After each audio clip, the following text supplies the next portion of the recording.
Au nom du Père et du Fils et du Saint-Esprit, ainsi soit-il. Bien chers fidèles, dans ce troisième dimanche du Carême, nous aurions l'envie de faire ce qu'on appelle l'homélie basse.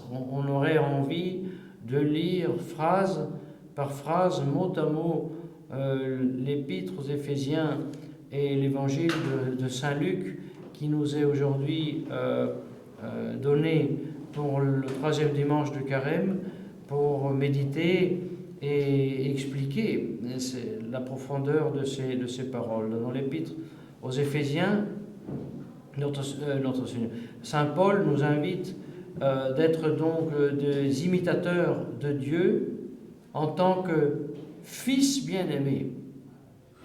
Il commence comme ça. Soyez estot imitatores Dei sicut fili carissimi. Soyez des imitateurs de Dieu comme des fils bien-aimés. Et il termine en disant et surtout, soyez reconnaissants. Sed magis gratiarum actio, soyez reconnaissants. C'est bien l'attitude de fond dans l'âme humaine de notre Seigneur Jésus-Christ. Dans son âme humaine, dès le premier instant de la conception, il se sent fils aimé de Dieu le Père, encore une fois, dans son âme humaine. Et il rend grâce au Père d'avoir reçu, d'avoir assumé la nature humaine pour ensuite en faire l'instrument de la rédemption du genre humain. Ceci sont les deux portes. Aussi pour nous, si nous voulons vraiment vivre une vie chrétienne, la gratitude et la conscience d'être des créatures et des créatures bien-aimées de Dieu. C'est le secret des personnes heureuses, même au point de vue naturel. La personne heureuse est celle qui est en possession, qui possède le bien qu'elle désire, et elle le possède bien. Le vicieux possède mal son bien, parce qu'il ne fait pas tant de le consumer, le bien, sans qu'il ait déjà une terrible soif, un désir d'en avoir plus, et il sent toujours une frustration, parce que son âme, qui est faite pour les choses éternelles, désire avec puissance, si on peut se dire, éternelle, une chose qui est finie, qui est éphémère, qui est passagère, et c'est pour ça qu'elle reste frustrée. Tandis que la personne heureuse, même au point de vue naturel, goûte, mais avec distance, avec gratitude, le bien qui lui est donné, comme le fils qui goûte l'affection qui lui vient de sa mère, ou l'ami qui goûte l'amitié qui lui est donnée par l'ami, et ainsi de suite. Il y a beaucoup d'exemples à faire, même simplement celui qui regarde la beauté et la grandeur de la nature et qui goûte ce don de la grandeur de la nature. Tout ça, ce sont des biens naturels, mais qui sont utilisés comme exemple de la gratitude que nous devons avoir envers Dieu pour les biens surnaturels, pour la rédemption.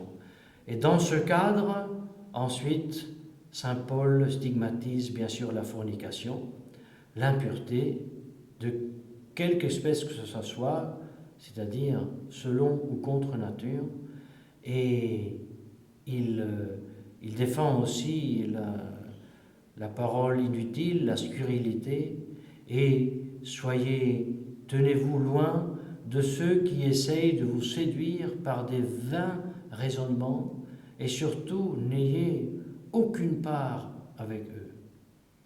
Et bien c'est clair que si à l'époque c'était les judaïsants, aujourd'hui c'est l'Église conciliaire qui par des vaines paroles, par des vains raisonnements, essaye de séduire ceux, appelons-les les traditionalistes, qui avec la nouvelle religion, le nouveau catéchisme, la nouvelle messe, les nouveaux sacrements, ne veulent rien avoir à faire. et qui, pendant 30 ans, 40 ans, se sont tenus distants, séparés de cette nouvelle religion. Gare à ces traditionalistes, si aujourd'hui ils veulent avoir une part quelconque avec ces gens-là, desquels saint Paul dit qu'il ne faut rien avoir à faire. Encore moins se faire reconnaître catholique par ceux qui catholiques ne sont pas. Peut-être par intérêt.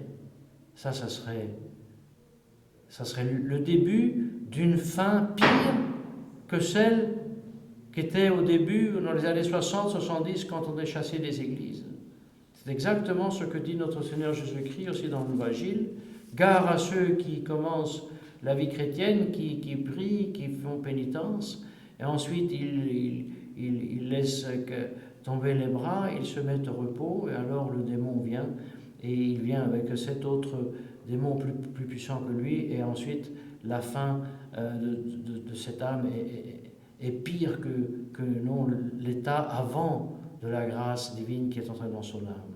La fin des traditionalistes qui cherchent d'être reconnus sous prétexte de normalisation de leur situation par quelqu'un comme Bergoglio, qu'ils sachent que leur fin sera pire, que l'on pas le temps où en bonne foi peut-être ils allaient encore à la nouvelle messe avant de découvrir que c'était un imbroglio.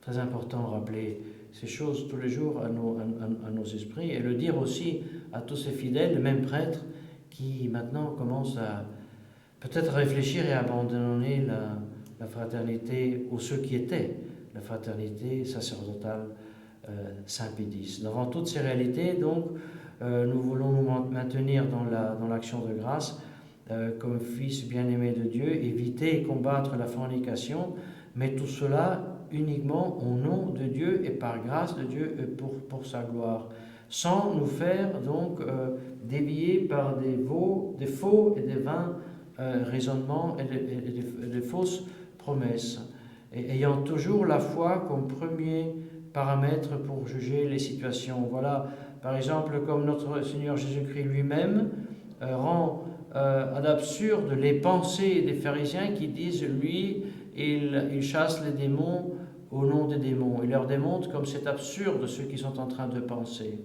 Parce que eux, ils savent très bien, les pharisiens, que ni Dieu peut cesser, mais non plus le règne de Satan, comme enfer ne peut cesser.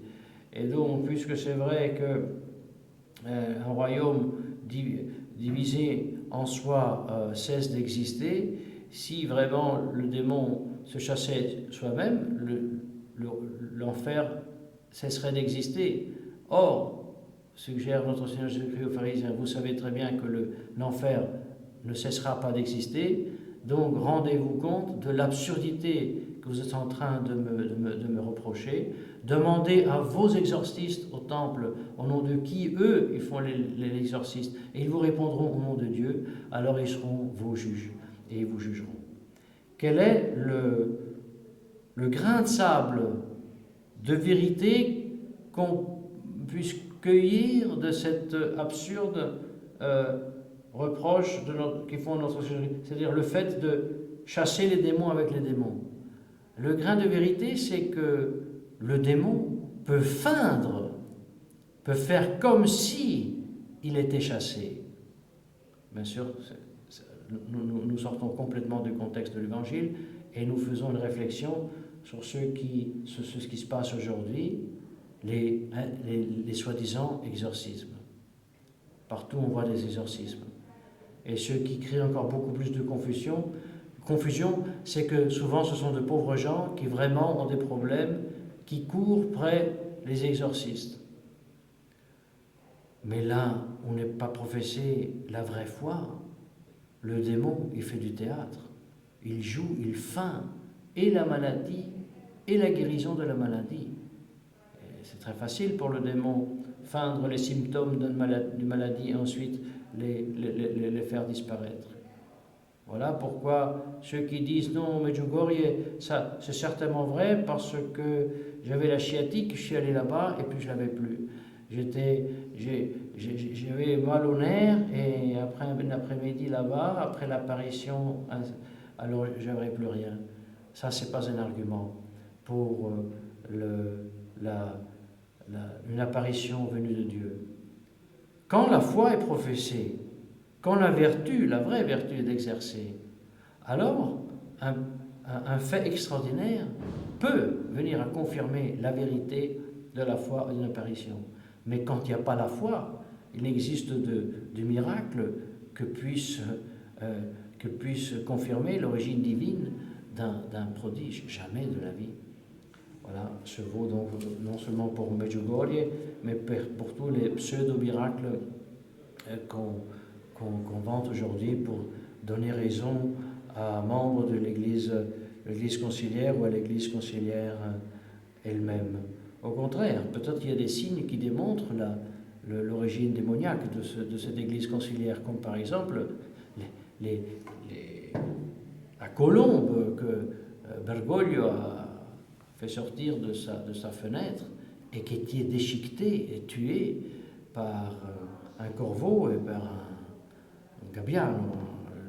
Je m'échappe de ça. Oui, ça, plutôt, ceci c'est un indice donc que cette Église ne vient pas de Dieu.